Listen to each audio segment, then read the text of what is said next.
అవును. ఈ ఇప్పుడు పాఠ్యాంశాలు మీకు పాఠశాలలో చెప్పారా ఎప్పుడైనా? ప్రకృతి పట్ల మనిషి అన్నవాడు ఎలా ఉండాలి అని ఆయన బాగా రాశాడు పాట.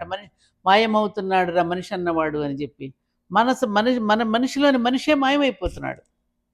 ఇది ఎప్పుడన్నా గుర్తు చేసేటట్టుగా పంచభూతాలను ఎలా ప్రేమించాలో, పంచభూతాల పట్ల మానవుడు ఎలా మసులుకోవాలో, ఈ పశుపక్షాదుల వల్ల మానవుడు ఎలా ఉండాలో పాఠ్యాంశాలలో పిల్లలకి చిన్నప్పటి నుంచి చెప్పాల్సిన అవసరం ఉందా లేదా? మనకి చెప్పారు. మన విద్య గురుకులాల్లో అదే ఉండేది. ఇవాళ ఆ విద్య లేదు కదా!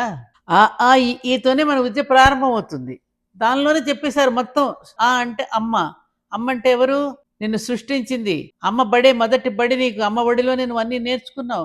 అక్కడ నీది ప్రారంభమైంది. ప్రారంభ దశ ఆ అమ్మ. ఆ ఆవు. ఆవేం చేసింది నీకు? జ్ఞానాన్ని ఇచ్చింది, పాలిచ్చింది. సంపదనిచ్చింది.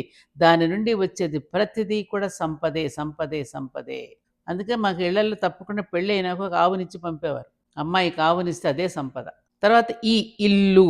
మనం గృహస్థుగా మన కార్యకలాపాలను అతిథి అభ్యాగతులను సత్కరించుకుంటూ పిల్లల్ని చక్కగా పోషించుకుంటూ 10 మందికి పెట్టేటటువంటి గృహస్థాశ్రమ ధర్మ నిర్వర్తించిన ఈ ఇల్లు. ఈ 3 సరిగ్గా ఉంటే ఈ ఈశ్వరుడు మోక్షం. ధర్మ, అర్థ, కామ, మోక్షాలు. అమ్మ ధర్మం. ఆ అంటే ధర్మం. ఆ అంటే అర్థము అంటే సంపద సంపద. ఈ అంటే ఇల్లు కామము.